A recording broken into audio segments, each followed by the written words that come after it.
Bienvenue dans l'Africa Newsroom en cette semaine consacrée aux réformes envisagées au sein de l'Union africaine. Aujourd'hui, dans notre dossier du jour, nous nous poserons la question de la nécessité justement de ces réformes. Mais avant cela, l'actualité avec au programme les pays du G5 Sahel qui mettent en place une force militaire commune afin de mieux lutter contre le terrorisme. Autre actualité, l'opération de redistribution des terres non mise en valeur qui vient d'être initiée en République démocratique du Congo. Et pour en parler sur ce plateau, Adoté Blivi, avocat au barreau de Paris, bienvenue. Merci. Sur ce plateau également, Makanera Ibrahima Sori, chargé de cours de droit à l'École supérieure de commerce et de gestion PPA. Bienvenue. Sur ce plateau également, Jean-François Akaondi Kombe, notre éditorialiste. Bienvenue Jean-François. Merci beaucoup. Alors sans plus tarder, l'info du jour.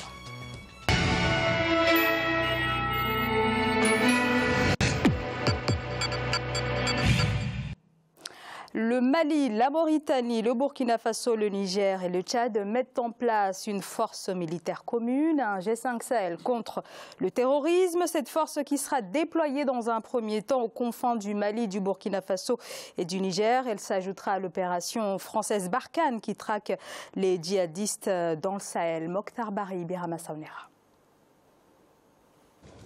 Ce sont au total 5250 hommes fournis par les membres du G5 Sahel, que sont le Burkina Faso, le Mali, la Mauritanie, le Niger et le Tchad, qui vont sécuriser les frontières entre 5 pays. Les chefs d'État présents au sommet de Bamako le 2 juillet 2017, tout en saluant la naissance de cette force, promettent des résultats avant les 5 prochaines années. 423 millions d'euros sont nécessaires à la matérialisation de cette force. Chaque pays membre devra débourser 10 millions d'euros. N'oublions jamais que le Sahel n'est qu'un terrain de passage, un terrain d'aguerrissement d'éléments à projeter ailleurs, sur nos voisins immédiats, l'Europe.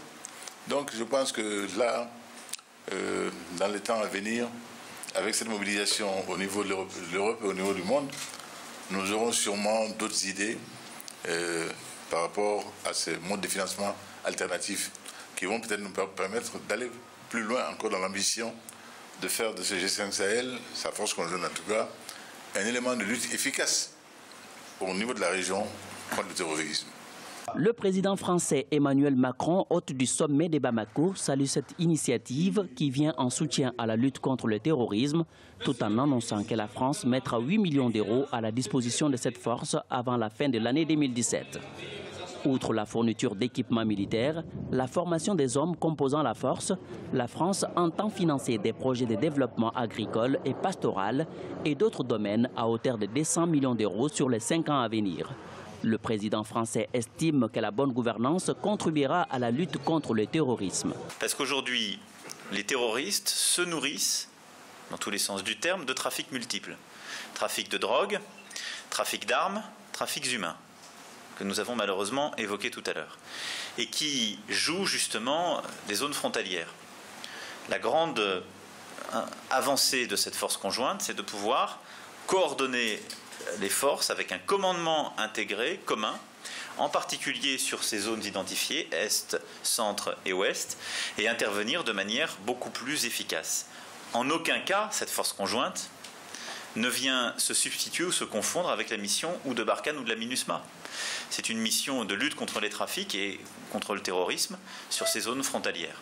Réconforté par le soutien de la 679e réunion du Conseil de paix et de sécurité de l'Union africaine le 13 avril 2017, la force du G5 Sahel a également reçu l'onction du Conseil de sécurité des Nations Unies par la résolution 2359 du 21 juin 2017. L'Union européenne, elle, avait apporté un soutien de 50 millions d'euros. Alors, Union européenne, ONU, toutes les voix semblent unanimes sur la nécessité de mettre en place cette force conjointe. Jean-François, c'était vraiment la pièce manquante dans la lutte contre le terrorisme dans cette région du Sahel?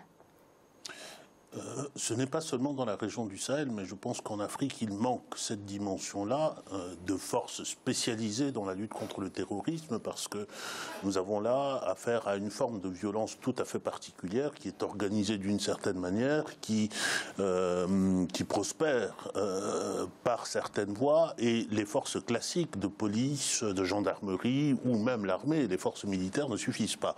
Il est bon qu'on ait ici une force spéciale, en tout cas un dispositif spécial dont on espère qu'il sera adapté à la menace et à la nature de la menace et aux procédés qui sont employés. Mais vous évoquiez tout à l'heure le fait qu'il y avait un consensus. Moi, je ne suis pas sûr qu'il y ait consensus sur tout. Lorsqu'on écoute le président français rappelle ce qui, selon lui, est la mission stricte de ces forces-là, de lutter contre les trafics, tous les trafics, trafic de drogue jusqu'au trafic humain, mais point. Il ne va pas au-delà. Or, nous savons très bien que la situation est un peu différente vue du côté africain. Le président malien espère, en tout cas je pense que si on se met à sa place, il va espérer que ces forces-là puissent aussi réduire une partie de la menace des terroristes, ce qu'on appelle des terroristes, mais qui sont en partie des autonomistes du nord du Mali. Le président tchadien doit en attendre aussi qu'il réduise la rébellion qui s'est levée, qui est dans le Sahel, son terrain de prédilection, c'est le Sahel. Et il y a fort à parier que du côté africain, on donne, en tout cas on attend de cette force-là qu'il remplisse des missions qui vont au-delà de la lutte contre les trafics. Alors, Adoté Blivi, actuellement dans la région, on sait qu'il y a la force Barkhane, il y a également la MINUSMA pour ce qui est toujours du Mali. Est-ce que la création de cette force est synonyme en quelque sorte d'échec de la part de ces forces militaires qui ont été déployées? C'est le constat évident, c'est le constat évident. La force Barkhane, la MINUSMA sont là, et on constate que le problème n'est toujours pas réglé. Vous avez des forces disparates dans la zone. Les djihadistes sont toujours présents. Les Français ont essayé pendant plusieurs mois, plusieurs années, enfin quelques années déjà, de les écarter. Donc on crée une nouvelle force, la G5, et on se pose la question de savoir quel serait l'apport de ce nouveau dispositif. Est-ce que ce dispositif viendra compléter les deux dispositifs existants, ou bien viendrait-il renforcer, ou bien est-ce qu'on aura encore besoin d'autres dispositifs? Ce n'est pas parce que ce sont les pays de G5 qui composent ce dispositif que ça va donner certaine efficacité.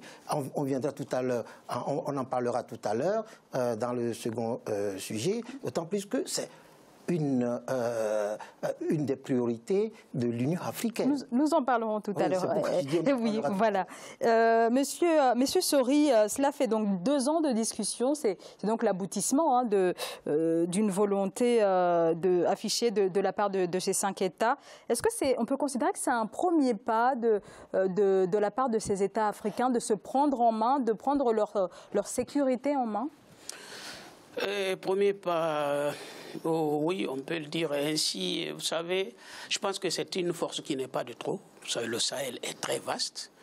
Les terroristes sont très mobiles.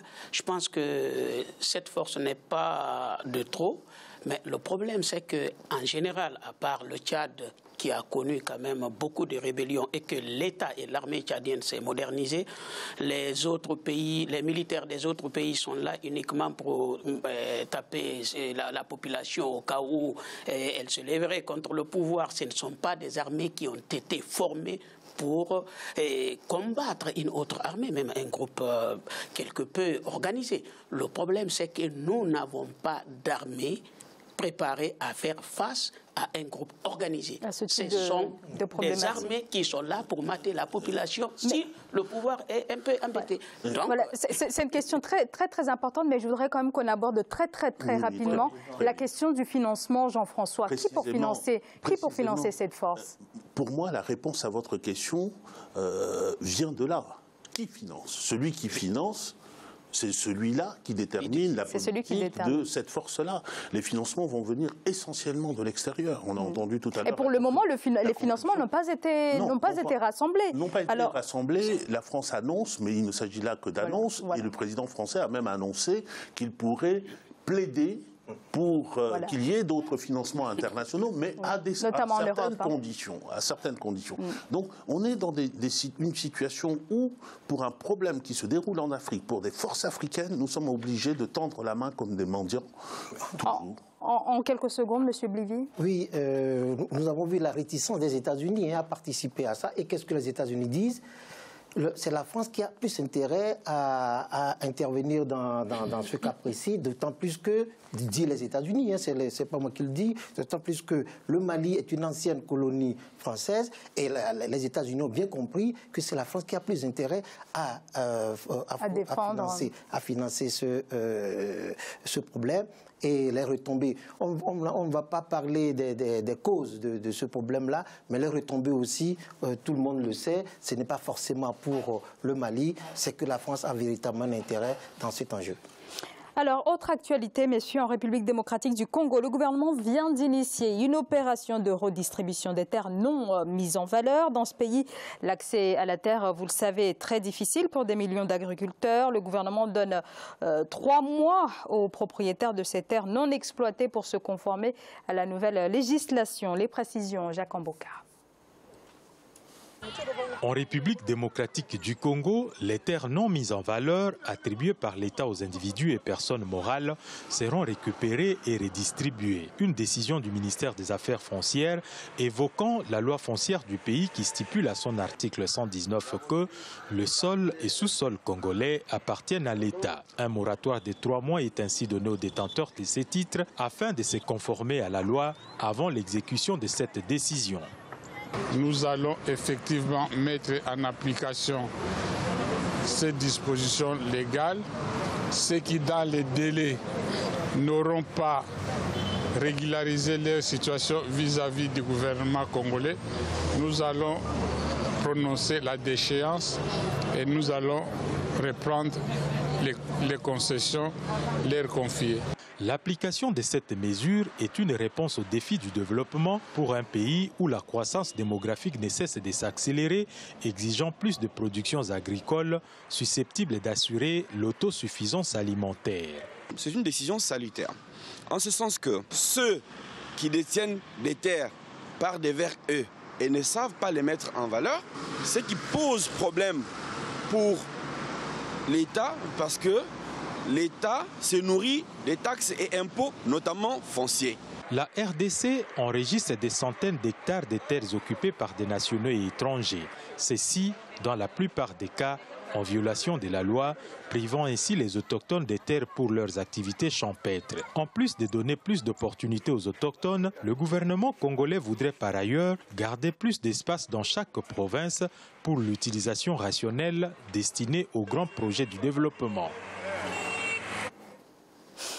Monsieur Makanera Ibrahima Sori, que l'on comprenne bien, en fait, ce sont des terres qui appartiennent à des Congolais, donc il s'agit d'expropriation, là, dans ce cas présent. Ah ben c'est ce que je m'inquiétais. Je me disais, est-ce que le droit de la propriété n'est pas garanti par la Constitution congolaise? Ce qui m'étonnerait. Je pense que l'État doit donner l'exemple en se soumettant à la loi. Il y a des procédures pour cela. Si l'État congolais veut que les terres soient mises en valeur ou que, en tout cas, inciter les propriétaires qui ont droit absolu sur leur propriété, ils pouvaient imaginer des taxes qui, sur comment dirais, ces terres non mises en valeur, cela pouvait inciter les propriétaires ou à vendre leurs terres ou bien à les louer, mais tout en préservant le droit de propriété. On ne peut pas, même l'État n'a pas quand même le droit de violer la propriété des citoyens. Je n'arrive pas à comprendre. Et pour cela, on sait très bien que très souvent, derrière ces mesures-là, il y a d'autres initiatives non, disons, qui sont camouflées. C'est-à-dire, vous verrez vers la fin, ce sont les proches du pouvoir qui vont reprendre ces terres. On a vu les exemples là, dans certains pays comme, comment dirais-je, au Zimbabwe. En fin de compte, nous avons vu ce que ça a donné. J'ai peur qu'une autre opération ne se cache derrière cela. Sinon, l'État congolais doit savoir comment procéder. Maître Blivy, on peut parler de terres véritablement confisquées à ses propriétaires? Alors, que dit le gouvernement congolais? Tout simplement que la terre appartient à l'État. Mais c'est une notion abstraite.